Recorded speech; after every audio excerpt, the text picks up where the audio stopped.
தமிழ்நாட்டில் இந்த அரசியலில் சூப்பர் ஸ்டார் அப்படின்னா யார் யாரையும் சொல்லிக்கிட்டு இருக்காங்க, சில பேர் சொல்லிக்கிட்டே இருக்காங்க. ஆனால் உண்மையான சூப்பர் ஸ்டார் யார் தெரியுமா? பிறந்தநாள் விழாவுக்கு சென்னையை அமர்க்கலப்படுத்தி விட்டார். கரூரில் பார்த்தீங்கன்னா 209 இடங்கள்ல மக்களப்படுத்திட்டாரு அமைச்சர் செந்தில் பாலாஜி. இவ்வளவு தமிழ்நாட்டில் பார்த்தீங்கன்னா புயல் மழைக்கு மத்தியிலையும் புதுக்கோட்டையில் ஈடி ரைடு. அவனுக்கு விட மாட்டேங்கிறாங்க. மழை அங்கே அடாத மழை பெஞ்சாலும் நாங்கள் விடாத ரைடு கொண்டு விட்டு அவங்களுக்கு கிளியர் ஒன்று. அதிமுக வந்து அவங்க பிஜேபி சைடு வராத வரைக்கும் அவங்களுக்கு இனிமேல் செட்பேக் தான். ஏற்கனவே விஜிலன்ஸ் அவங்க வீட்டிலலாம் ரைடு பண்ணிச்சு, அதை ஐடியும் ரைடு பண்ணிச்சு. அதுக்கு முன்னே விஜிலன்ஸ் ரைடு பண்ணியிருக்கு. சீக்கிரம் வந்துருங்க அப்படிங்கிறதுக்கு ஒரு சிக்னல் தான். அவங்களுக்கு வந்து ஒரு பெரிய துடுப்பு சீட்டு ரைடு நடக்குது. அதோடைய ரிசல்ட் என்னன்னு ஜனவரியில தான் தெரியும்.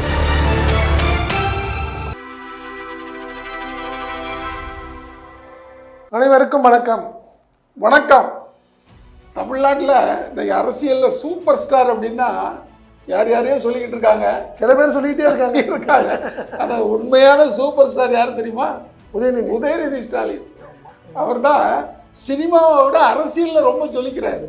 நம்ம இன்னைக்கு இப்போ பக்குவப்பட்டுட்டார். ஏன்னா அவருக்கு வந்து ஒரு பயிற்சி பட்டறையிலேருந்து வந்தவர். அதனால அரசியலை அத்துப்படி ஆகிட்டார். அரசியல் வேண்டாம்னு சொல்லிட்டு இருந்தவர் இன்னைக்கு அரசியலில் பூந்து விளையாடுறாரு.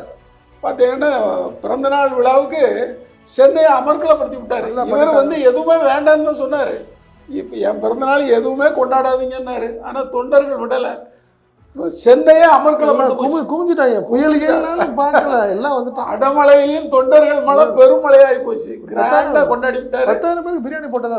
ஆமா ஆமா ஆமா. எல்லாம் வந்த தொண்டர்களை சும்மா விட முடியாது இல்ல, எல்லாருக்கும் அந்த மாதிரி கிராண்டா பண்ணாங்க. குறிஞ்சி இல்லத்திலேயே வச்சு பண்ணிருக்கிறாரு. அதே மாதிரி கரூர் மாவட்டத்திலயும் அமர்க்கலப்பட்டு போச்சு பிறந்த நாள் விழா. ரொம்ப திருச்சியில ஒண்ணுமே இல்லையா? திருச்சி கொஞ்சம் அப்படி எப்படிமா தான் இருந்திருக்கு. ஆனால் அவுட்டர்லாம் கொஞ்சம் ஓரளவு நல்லா இருந்தது. அதாவது சென்னையை கம்பேர் டிக்ளேர் பண்ணி இதை பார்த்தீங்கன்னா நீங்கள் சொன்ன மாதிரி திருச்சியில் டிக்ளேர் பண்ணி உதயநிதி பிறந்த நாள்னு கொண்டாடல. பட் அதே சமயத்தில் கரூரில் பார்த்தீங்கன்னா 209 இடங்கள்ல அமக்கலப்படுத்திட்டாரு அமைச்சர் செந்தில் பாலாஜி.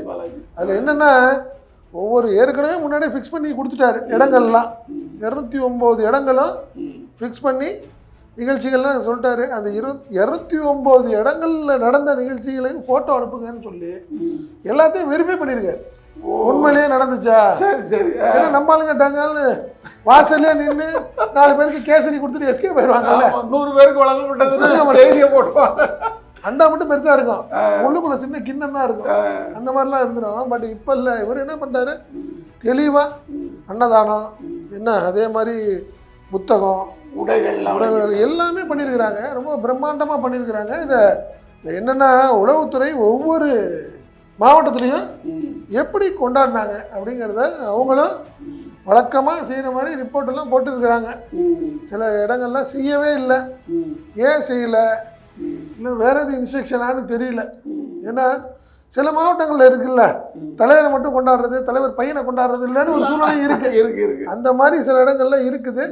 அது என்னங்கிறது இனிமேல் தான் தெரியும். இல்லை, அந்த பிறந்தநாள் விழாவிலே ரொம்ப ஹைலைட் என்னென்னா, ஒரு காலையிலேயே பெரியார், அண்ணா, கலைஞருடைய சமாதிக்கு போய் எல்லா இடத்துக்கும் போனார்.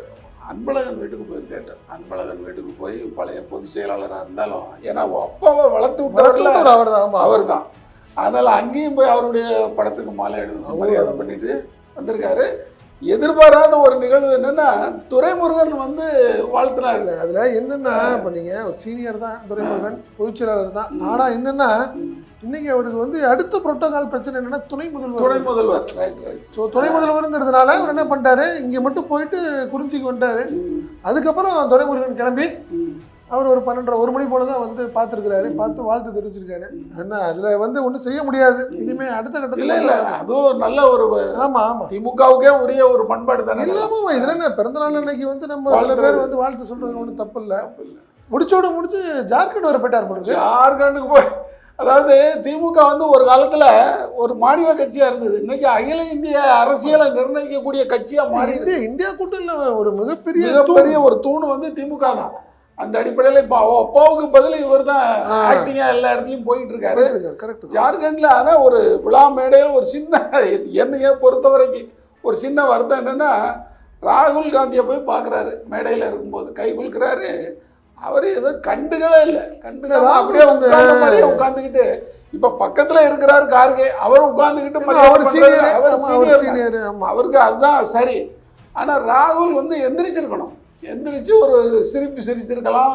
ஒரு அவங்க அப்பா என்னுடைய அண்ணன் வேற சொன்னார்ல, லல்லு பையன் அப்படி செய்யறாரு, லல்லு பையன் மரியாதையா என்ன பண்றாரு, அவர் டக்குன்னு எந்திரிச்சு, அதுதான் ஒரு நாகரிகம், அரசியல் நாகரிகம். அந்த இடத்துல ஏன் ராகுல் அப்படி பண்ணாருங்கிறது கொஞ்சம் வருத்தமா இருக்குது. திமுகவினர்லாம் அதை பார்க்கல. அந்த வீடியோவை பார்த்ததுல திமுக ஆட்கள் நீங்க சொன்ன மாதிரி எல்லாத்துக்கும் ஒரு, நீங்க எப்படி சங்கடப்பட்டீங்களோ அதே மாதிரி ஒரு சங்கடப்படுற ஒரு கூட்டம் என்ன நினைக்கிறாங்கன்னா, இல்ல ராகுல் வந்து நம்மளை அலட்சியப்படுத்துறாரு அப்படிங்கிறாங்க. பட் இன்னொரு விஷயம் என்னன்னா, நீங்க நார்த்து போயிட்டீங்கன்னா ஒரு பெருசா அந்த கல்ச்சர் வந்து பெருசா இருக்காது. கால் போடுறது இல்ல, கால் போடுறது ரைட்டு. ஒரு சிரிப்பு கூட சிரிக்கல, கொஞ்சம் எந்திரிச்சிருக்கலாம். நீங்க சொன்ன மாதிரி இது பெரிய பார்ட்டி, இந்தியா கூட்டணியில் உள்ள மிகப்பெரிய பார்ட்டி. கிட்டத்தட்ட நீங்க 40-40 காங்கிரஸுக்கு ஒரு பெரிய அங்கீகாரம் கொடுத்துருக்கு. அது ஒரு 2 தடவை தொடர்ந்து கொடுத்துருக்குது. அதை வந்து ராகுல் நினைச்சு பார்க்கணும், என்ன காரணமோ தெரியல. நேற்று என்ன மூடுல இருந்தாரு, ஒருவேளை மகாராஷ்டிரா தோல்வியில இருந்து என்ன ஒரு சங்கடத்துல இருக்காரு. இது மகாராஷ்டிரா விழாவா ஜார்க்கண்ட் விழாவா தெரியாம சங்கடத்துல இருக்காரு. அடுத்தது இவ்வளவு தமிழ்நாட்டில் பார்த்தீங்கன்னா புயல் மழைக்கு மத்தியிலையும் புதுக்கோட்டையில ஈடி ரைடு. அவனுக்கு உடம்புனாங்கிறாங்க, மழை எங்க அடாத மழை பெஞ்சாலும் நாங்கள் விடாத ரைடு பண்ணுவோம்ட்டு புதுக்கோட்டையில் வந்து அவங்களோட ஈடியோட குறி வந்து அதிமுக அதில் ஒன்றும் தவிர்க்கவே முடியாது. அதுதான். ஆனால் எல்லாரும் பார்த்தீங்கன்னா பாரதிய ஜனதா பிரமுகர் வீட்டில் ரைடுன்னு போடுறாங்க. ஆக்சுவலாக அவர் பாரதிய ஜனதாங்கிற அந்த சட்டையை கலத்திட்டு பார்த்தீங்கன்னா அவர் அதிமுககாரரு. ஆமாம், பல வருஷமா இருந்திருக்கிறாரு அவர் அதிமுககாரரு. அவர் என்ன பார்த்தீங்கன்னா, இன்னும் சொல்லப்போனால் வேலுமணி, இளங்கோவன், சேலம் இளங்கோவன், விஜயபாஸ்கர் இவங்களுக்கெல்லாம் ரொம்ப நெருக்கமானவர். அந்த அடிப்படையில தான் அந்த சோதனை. பழனிவேலை சொல்றீங்க? பழனிவேலு அவங்க அண்ணன் முருகானந்தம் வந்து இப்போ, ஆனா இப்ப என்ன நீங்கன்னா உண்மைதான், நீங்க வந்து விஜயபாஸ்கருக்கு மிக மிக நெருக்கமானவர்கள். ஆமா, அந்த மூலை விஜயபாஸ்கர் தான் கொண்டு போய் வேலுமணிட்ட விடுறாரு. வேலுமணியோட கிட்டத்தட்ட 5 வருஷமா இந்த உள்ளாட்சி எல்லாம். ஆமா, கிட்டத்தட்ட எக்யூப்மெண்ட்ஸ் எல்லாமே அவங்க தான் சப்ளை பண்ணியிருக்காங்க. ப்ளீச்சிங் பவுடர்ல ஆரம்பிச்சு எல்லாத்தையும் அவங்க தான் பண்ணியிருக்கிறாங்க. பல்புலேருந்து அதான் எல்இடி பல்புலேருந்து எல்லாமே அவங்க தான் பண்ணியிருக்கிறாங்க. ஒவ்வொரு டிஸ்ட்ரிக்ட்லையும் பெரிய லெவலில் பண்ணியிருக்காங்க. தமிழ்நாடு முழுக்க சப்ளை பண்ணியிருக்காரு. அந்த கான்ட்ராக்ட் இவங்க தான் பண்ணியிருக்காங்க. அதில் தான் பெரிய பிரச்சனை ஏற்பட்டு போச்சுன்ட்டு ஏற்கனவே விஜிலன்ஸ் அவங்க வீட்டிலலாம் ரைடு பண்ணிச்சு. அதை ஐடியும் ரைடு பண்ணிச்சு. அதுக்கு முன்னே விஜிலன்ஸ் ரைடு பண்ணியிருக்கு, தமிழ்நாடு விஜிலன்ஸ். அந்த சோதனையின் அடிப்படையில் தான் ஈடி இன்னைக்கு உள்ள பூந்து ஆனால் ஒரு 5 மணி நேரம் 6 மணி நேரம் சோதனை பண்ணாங்க, முடிச்சிட்டாங்க. ஆமாம், கிட்டத்தட்ட எதெல்லாமோ கிடைச்சது அவங்களுக்கு கிளியர். ஒன்று, அதிமுக வந்து அவங்க பிஜேபி சைடு வராத வரைக்கும் அவங்களுக்கு இனிமேல் செட்பேக் தான். அடுத்தடுத்த விஷயங்கள் இல்லை, மாற்றம் இல்லை. இங்கேயே என்ன பேசிக்கிறாங்கன்னா, நீங்கள் சீக்கிரம் வந்துருங்க அப்படிங்கிறதுக்கு ஒரு சிக்னல் தான். அவங்களுக்கு வந்து ஒரு பெரிய துருப்பு சீட்டு வேலுமணி, 2வது விஜயபாஸ்கருக்கு ஏற்கனவே நிறைய குவாரி வழக்குகள், நிறைய வழக்குகள்லாம் அவரை வச்சிருக்காங்க. சிபிஐ வழக்கே இருக்கு. ஆமா, இருக்கு. அதே மாதிரி நீங்க வேலுமணி இருக்காரு. நீங்க அதுக்கப்புறம் தான் தங்கமணி. ஸோ இவங்க 3 பேரும் தான் அவங்களுடைய டார்கெட். நீங்க எடப்பாடி வந்து இவங்க 3 பேரும் கொடுக்குற டார்ச்சர்ல ஆட்டோமேட்டிக்கா வழிக்கு வந்துடணும். இல்லைன்னா அந்த 3 பேரையும் அவங்க 3 பேரும் உடைச்சிக்கிட்டு பிஜேபியோட போயிடணும். அதாவது அதிமுக உடைச்சிடணும். இதுதான் அவங்களுடைய சட்டமன்ற அஜெண்டா. அது அவங்களுக்கு. அதான் நீங்க சொன்ன மாதிரி அஜித் பவார், அந்த மாதிரி என்ன ஷிண்டே, இந்த ஒரு பாலிசி தான் அங்க நடக்க போகுது. இப்போ அதுக்கான வேலைகள் தான் இன்னைக்கு என்ன சொல்றது ஆரம்பம். இப்போதான் ஆரம்பிச்சிருக்கிறாங்க, இப்படி நடந்துகிட்டு இருக்குது. அதோட விளைவு தான் இன்னைக்கு ஃபர்ஸ்ட் கூப்பிட்டு. ஏன்னா இவர் போட்டார், ஒரு செக் வச்சு விட்டாங்க. யாருக்கு? நீங்க இவர் ஓபிஎஸ் டீம். ஆமா ஆமா, அவரை கூப்பிட்டு ஏற்கனவே வச்சுட்டாங்க, வைத்தியலிங்கத்தை வச்சு செக் வச்சுட்டாங்க. பேசாம ஏன்னா அவர் ஒன்னா சேரணும்னு ஆசைப்பட்டார். பிஜேபி வராம நீங்க என்ன ஒன்னா சேர்றதுங்கிற மாதிரி தான் அவங்களோட விஷயம். இப்போ அதனாலதான் பழனிவேலு, அவன் முருகானந்தம், பிஜேபி முருகானந்தம், எல்லாத்துக்கும் பயம் என்னன்னா ஆச்சரியம் என்னன்னா பிஜேபியில் வந்து இடி எப்படா வந்துச்சு அப்படின்னு எல்லாத்துக்கும் பெரிய கேள்விக்குறி. ஆனால் 6 மாதம் வரைக்கும் அதிமுக தான் இருந்திருக்காரு, எல்லாத்தையும் வேலையை பார்த்துருக்கு. பிஜேபியில் சேர்ந்து மாவட்ட பொருளாளராகவும் ஆகிட்டார்.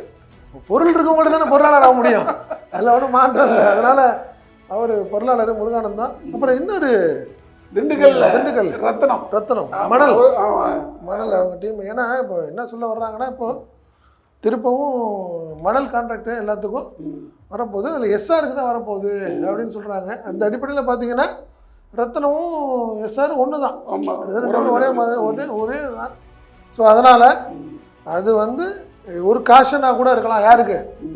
எஸ்ஆருக்கு. பார்த்துங்க ஜாக்கிரதை அப்படிங்கிற மாதிரி சொல்கிற மாதிரி தான் இது தெரியுது அப்படின்னு தான் அவங்களோட ஆட்கள் சொல்கிறாங்க. ஆனால் இதெல்லாம் வந்து வழக்கு போட்டு இப்போ நீங்கள் வேறு மாதிரி ஜெயிலில் கொண்டு போய் வைப்பாங்களாங்கிறதுலாம் ஒரு கேள்விக்குறி தான். ரைடு நடக்குது, அதோடைய ரிசல்ட் என்னன்னு நீங்கள் ஜனவரியில் தான் தெரியும். அரசியல் நகர்வுகள் தான் அது முடிவு எடுக்கும். இது அரசியலுக்கான சோதனை பலரும் சொல்கிறாங்க, பேசிக்கிறாங்க, அவ்வளோதான். இது போன்ற அரசியல் நிகழ்வுகளை உடனுக்குடன் தெரிந்து கொள்ள ஈ தமிழ் நியூஸுடன் இணைந்திருங்கள். நான் உங்கள் தாஸ். நான் செந்தில்வேல்.